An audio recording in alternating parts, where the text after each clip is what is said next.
Hello guys, and welcome to another episode of Is It Worth It, the series where I share my review and my opinion for different video games that I've experienced. Today's video is about a PS Vita exclusive, and I am referring to Muramasa of the Demon Blade, or how it's now known, Muramasa Rebirth. Muramasa was developed by a studio I recently fell in love with, and that is Vanillaware. They are known for their works on Odin Sphere, Dragon's Crown, and 13 Sentinels. Muramasa was first released in Japan by Japan's Marvelous Entertainment for Nintendo Wii in 2009. 4 years later, Marvelous and Aksys Games released a remastered version for the Western audience and available only for the PlayStation Vita hardware. The game has a unique playstyle and art style. The gameplay is a 2D Metroidvania game that combines RPG and beat-em-up elements. To elaborate on each, Metroidvania games are large interconnected areas that require a lot of back and forth to unlock further areas. In Muramasa, there's plenty of barriers sealed with various kanji. In order to break the seals and proceed, you require specific blades.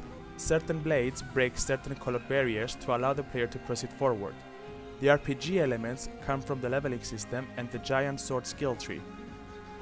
You can wear equipment that boosts the hero's strength and vitality. The higher the stats, the better the blades you can equip.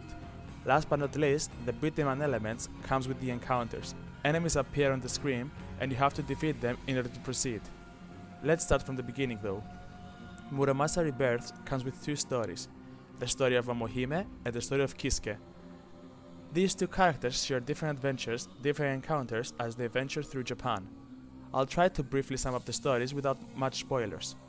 Momohime wakes up with memories of her dying by a dying person called Jinkuro, who was aiming for her future husband, the samurai lord Yonshijoro. Jinkuro tries to possess Momohime's body, but an attack prevents him from successfully doing so. The soul of Momohime was stolen by a monk and forced Jinkuro to run to her escort, as the body cannot survive without the soul.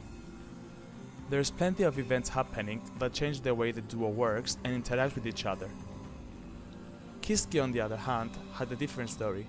His story begins with him suffering from amnesia and having his ninja clan attacking him for treason. He met Yuzuruha, who reveals to him that he is in possession of a demon blade and that if he wishes to remember, he should hear her advice. Certain events lead to him go against Torahime, Momohime's sister, to keep their kingdom under control. After comforting Torahime, he begins to remember his past and why he was considered a traitor, how he nearly died, and what his goal was. With his memories and mindset, he tries his best to be there for Torahime, saving her from demons and joining her forces. The two seems to bond, however, Torahime's lives run short as she knows she already died and it's due to a celestial Buddha that her spirit can still live in her body. The two join forces against a demon god. Both stories have 3 different endings. Personally, I played the game for a total of 15 hours and so far possess 79 blades. In order to explore the world of Rebirth more, a player has to play both the journeys. By doing so, they unlock further blades and they can break through every seal that wasn't broken through the main adventures. By continuing playing, a player can challenge more bosses and gain more materials to forge even more stronger blades.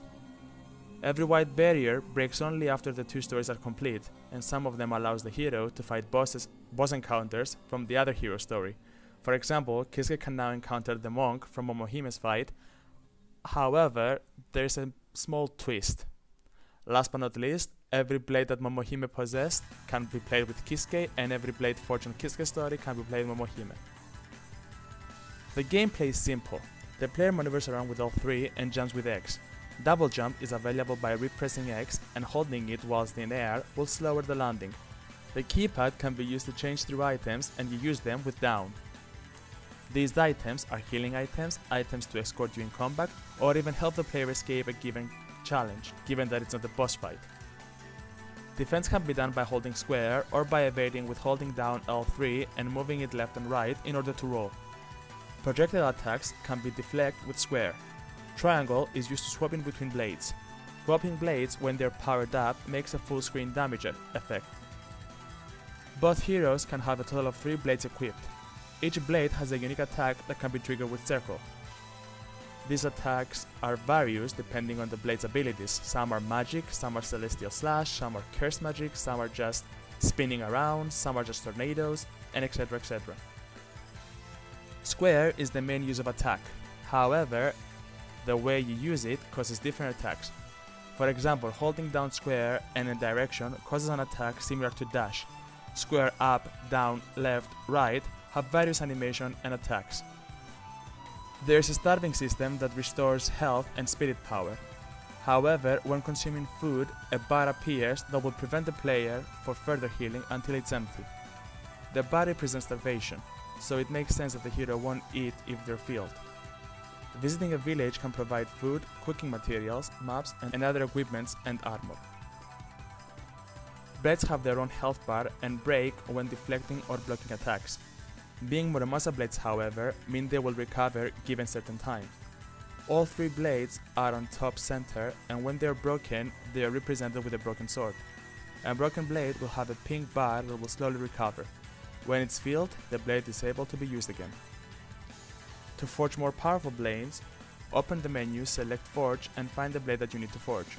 Each blade requires soul and spirit energy. Souls are collected whilst in battle or while freelancing in the map, while spirit energy, on the other hand, is gathered when consuming food or other items. The game has a fair amount of enemy mobs to encounter, excluding the bosses. The samurai straw hats are enemies who will always block your attacks until you break their blades. Umbrella enemies are more effective whilst in air. Enemy ninjas have various attacks depending on their weapon. They can use swords, shurikens, kunais, bombs, fires, or even fly above you. There is enemy demons based on the location you're in, from ghosts to undead warriors, to blazing demons, to trolls, to monsters living in the forest, water, caves, hell, heaven, everywhere. Honestly, there's so many of them. The last thing I want to mention is the art style and the music. The music brings elements of Japanese traditional music alongside various music effects. It really combines the chilling music with the unique art style of George Kamitani, the founder of Vanillaware. His unique art style and character design is breathtaking, slightly unrealistic, and gorgeous. All the enemies look unique and have plenty of animation frames. It combines hand-drawn animation with amazing gameplay and makes every frame look like a canvas. I'm not joking when I say I have a total of 120 screenshots taken from the game so far. It is worth mentioning how the game has a DLC with 4 new stories. However, so far, I only began playing one of the 4 stories. And it is worth mentioning that all the 4 new heroes fight very different than Kisuke and Momohime. I hope you guys enjoyed the video. If you did, please leave a like and subscribe. If you like my reviews, feel free to watch some older videos from the playlist down below. Till then, take care, and I'll see you all in the next one. See ya!